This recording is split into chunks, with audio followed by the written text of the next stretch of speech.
Thursday the 27th of December 2018, and we're heading to the Ace Cafe. I'm going to be meeting up with one of my subscribers, Melon Boys, and also with Cabbie007. If you haven't seen his channel yet, it's worthwhile checking it out. I'll leave a link in the description to his channel below. Cabbie007, he started working with Uber just recently in December. So he started in the boom time, you know, when things were actually absolutely amazing, surges galore. Just want to see how he found his first month with Uber, get his perspective as a new driver, having been out of the game for several years. I believe Cabbie007 used to be a private hire driver with Addison Lee maybe a decade ago. But he's back in the game. See if there's any differences, what his opinion is of the private hire industry in London in 2018, and then probably look forward to 2019. Speak about the congestion charging zone, any issues that presents, and whatever other discussions come to light. Hold tight.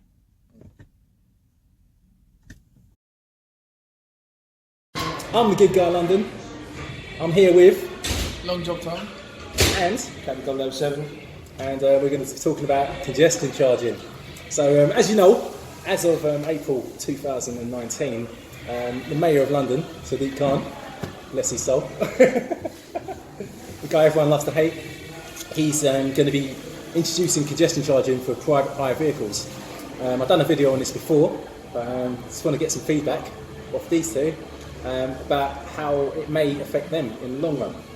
Now, congestion charging is going to be applicable to all private hire vehicles, apart from hybrids, plug-in hybrids that meet the CO2 criteria, and also the zero mileage criteria, which is, I think it's like 20 miles on zero emissions. Also, any wheelchair accessible vehicles, WAV vehicles, are going to be exempt. So if you've got, as I said before, if you've got a VW Caddy or a full Galaxy with wheelchair access in the back, then you're going to be exempt. As are all black cab drivers, they're going to be exempt as well because they've got wheelchair accessible vehicles. Yeah, this comes into effect in April. So let's get your views. Long Job, Tom, what's your thinking on this? It's too much money. Going to cost us too much. £11.50 every day. On top of your petrol, on top of your, you know, the wear and tear, the tyres, the servicing. Exactly. Oh, it's too much. What about you, Cabbie007? It's terrible that the hybrids are not included in the congestion charging. You think you've got a plug-in, you've got a hybrid, they're doing the same job, except you plug one into electricity and the other one charges itself. They're doing exactly the same job. I don't understand why the hybrids are not included. For me, I'm a renter at the moment, and I haven't got enough accounts to go and buy a car. So to go and buy an EV car, it's not on the cards for me. So people like me who will continue to rent next year, it's just a tax on us. The only way you can do it is get away with it is by working nights. How many of those drivers are going to start working nights and flooding the night shift? I think they brought it on too early. EV's not really there at the moment. You've got a Nissan Leaf, and it does 188 miles. It's not enough for a full-time driver like me, especially on a night shift. You need something that's a lot longer. The Kia Nero's coming out next year, but that's going to be a £36,000 car, and there's going to be a waiting list when that comes out, and they've not even announced when it's coming out yet. Whether that's going to be on the March plate or not, it might even be a September plate. So what are we left with? We're left with a Nissan Leaf, or you're working nights. Exactly. Or you have to pay £11.50. I mean, I've tweeted out to Addison Lee, Uber, Via Van, that they should put a 50p levy on every fare when you pick up and drop off in the congestion charging zone, so that drivers can pay for it. I mean, why should it be us, the drivers, paying for it? We're on £1.25 a mile in 2018.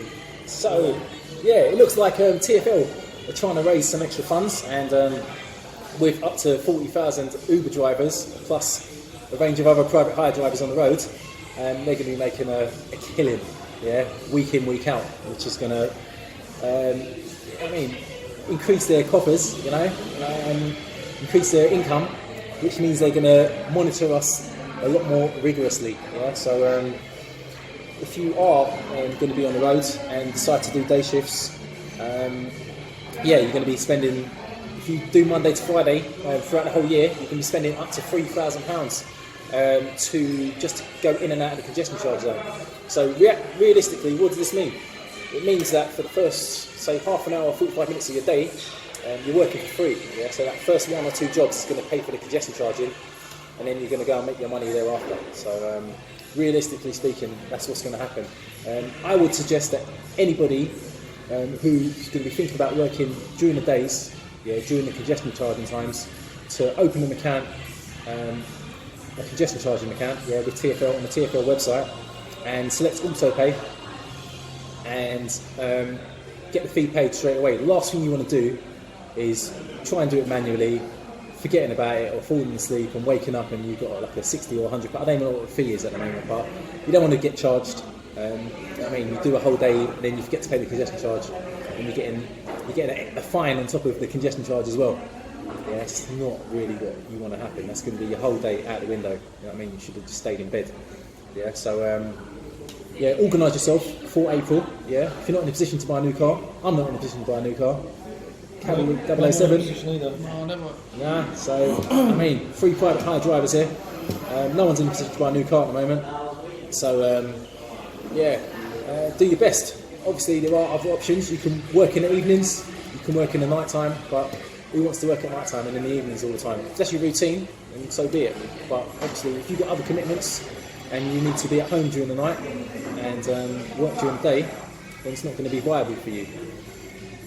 What I will say though, as I repeated in my previous video, is speak to your accountant. Yeah, if you are working, you can offset this cost against your tax. Yeah, so collect your receipts via email, print them out, hand them in with the rest of your receipts, and that will be offset against your annual tax bill. So, as I said, it could be up to £3,000. So essentially what you're doing, you're fronting the money for the congestion charge only to get it back as a deduction off the tax. Yeah, so all is not lost. TFL will make the money in the meantime, but you get a tax deduction off HMRC. Yeah, so that's one way to get around it. I mean, but obviously fronting the cost in the first place is an issue. One thing that's going to be surprising to get HMRC is that the tax they were going to be getting from private hire drivers is going to be given not to them, it's going to be going to the congestion charging. So it's going from one agency to the other, which is a bit it's a crazy situation that we're putting this in. I think I can understand why they're bringing it in. I just think they're bringing it in a year or two too early. The range of vehicles are not there yet for the private hire driver. And for the renter, like myself, who's renting at the moment, there is no option apart from the Nissan Leaf, which is, if you do it full time, it's just not I don't think it's viable. No, that's all. So let us know your thoughts, opinions and views in the comment section below. Yeah, this is the Gig Guy London. Long job, Tom. Cabbie007. Signing out. Peace.